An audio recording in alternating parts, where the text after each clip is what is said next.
яамдууд яг тэр чигээрээ байж байгааг нь бол би маш их шүүмжилж байгаа. Маш одоо нэгтгэж болох үс юм салбарууд бол байсан. Жишээлбэл зам тээврийн яам те барилга хот байгуулалтын яам, эрчим хүчний яамыг нэгтгээд дэд бүтцийн хөгжлийн яам гэд болгоход л одоо 3 яамыг нэг болгож штэ. Төдий чинээ нөгөө 2 яам зарцуулагдаж байгаа тэр хөрөнгө төсөв мөнгө бол хэмнэгдэх байсан.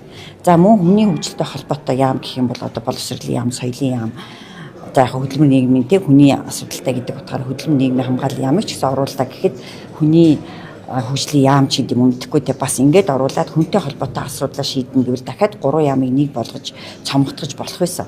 Eerхэд бол аль болох энэ төрд зарцуулагдж байгаа энэ их мөнгөө болооч бидраас авдаг тэр татвараа багасгаач гэсэн ийм л одоо хүсэл сонирхолтой байгаа шүү дээ. Тэгэхээр энэ төсвийн өөрчлөлт бол яг тэр чиглэлийг бол бүрэн хангаж чадахгүй л гэж би харж байгаа. Бүлгийн зүгээс нэгдсэн байр суурьтай өнөөдрийн чуулганд орж ийн үү? Бүлгийн зүгээс бол яг ерөнхий зарчмын хувьд бол ер нь энэ 9% бол хангалтгүй л гэж үзэж байгаа байх. Гэхдээ яг энэ дээр бол яг аль бисаар бол байр сууриа нэгтгээггүй. Гэхдээ ерөнхийдөө яагаад бид нар энэ төрийг маш бага цомхон байлгах хэрэгтэй вэ гэдэг болвол Ардсан намын үжил баримтлалтай холбоотой. Ардсан намын үндсэн үжил баримтлал бол төр цомхон жижиг бай. Тэр төрд хурааж авах гэдэг тэр татврын мөнгийг иргэд өөрсдөд нь үлдээ. Тэд нар юунд зарцуулахаа өөрснөө илүү сайн мэдж зөв зарцуулна гэдэг ийм үндсэн концепцтэй учраас энэний эсрэг байх Ардсан намын гишүүн байх учиргүй. Нөгөө талдаа яг ардын намын үжил баримтлал угаасаа нөгөө зүүн төвийн нам гэдгээрээ ямагт төрийг том байлгахыг хүсдэг.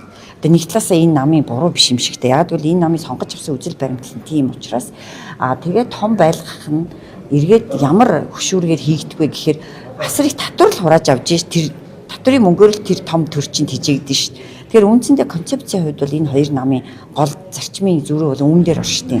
Тэгэхээр ардын нам бол тэр өөрийнхөө тэр үжил баримтлалаас гарч чадахгүй байна.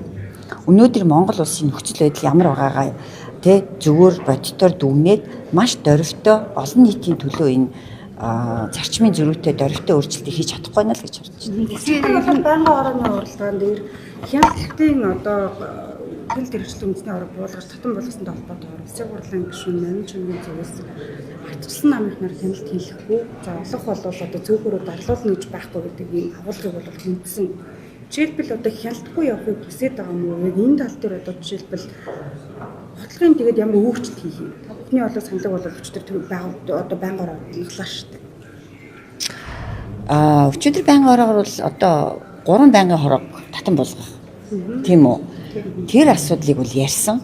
За энийг бол би бол 2 гараа өргөө дэмжиж байгаа. Ерөөсөө цомготгох, татан буулгах ямар л зүйлээ бүгдийг бид нар дэмжиж хийх хэрэгтэй. Ийм цөөн цагт төдий чиний 3 байнгын ороо татан буугдана гэдэг чинь нөгөө албан тий ажлын албан нөгөө орон тоон цомготгоод төдий чиний л бас төсвөөс хэмнэлт гаргах хэрэгтэй. Яг бол бид нар ингээд нэг гараараа засгийг хэмнэлт хий гэж шахачаад нөгөө гараараа их хурлаа зүгээр орхиж болохгүй. Тэгэхээр улсын хурл ч гэсэн хэмнэлт хийж 3 байнгын ороогоо татан болгох хэрэгтэй. Нэг тэгэхээр байнгын ороо зүйл ер нь хуулийн маш чухал асуудлууд хилцэгддэг. Тэнд бол маш чухал хуулиуд боловсруулагддаг байгаа. Тэгэхээр таны хувьд одоо яг ямар үднээс зөвхөн хэмнэлтийн үднээс гэж одоо байр суурь илэрхийлж байгаа. Яг хөө мэдээ чиг үүргүүд бол хамраг дотор бусад байнгын ороонд ороод явна. Тэгэхээр бодит практик дээр үүссэн нөхцөлөдлүүдийг бид нар харахтай. Ягаад тэгэхээр зарим байнгын хороо хэтэрхий жижиг тул оролцох улсын хурлын гишүүдийн тоо бага байгаад улмаар эрчим бүрддэггүй гэж юм. Тэгэхээр эрчим бүрдэхгүй хуралдахгүй байна гэдэг чинь тэр асуудал үндсэндээ хаягдаад байгаа байхгүй юу? Гэдэг ийм бэрхшээл тулгарсны үндсэн дээр тэрийг бусад байнгын хороотой нэгтгэе гэж байгаа шүү дээ. Тэгсний үндсэн дээр нөгөө хамрагдах гишүүдийн тоо нэмэгдэнэ, тэгжээж тэр ажил нь яригдана, хилцэгдэнэ. За 3 дугаарт энэ чинь өчигдөр бол бас үнэтэйг нь нүүр тулаад манай энэ асуудлыг оруулж ирсэн ардын намын гишүүн Ариун Заяа хэлсэн шүү дээ. Ерөнхийдөө бол хүнд зориулаад ийм байнгын хороог нэмсэн юм а гэдэг. Бүгдийг маш тодорхой хэлсэн. Цахим байнгын хороог бол тэрэн зориулаад тий нийгэм боловсролыг тэрэн зориулаад салгасан, ёс зүйг тэрэн зориулаад бий болгосон гэд маш тодорхой үннээ өчсөн.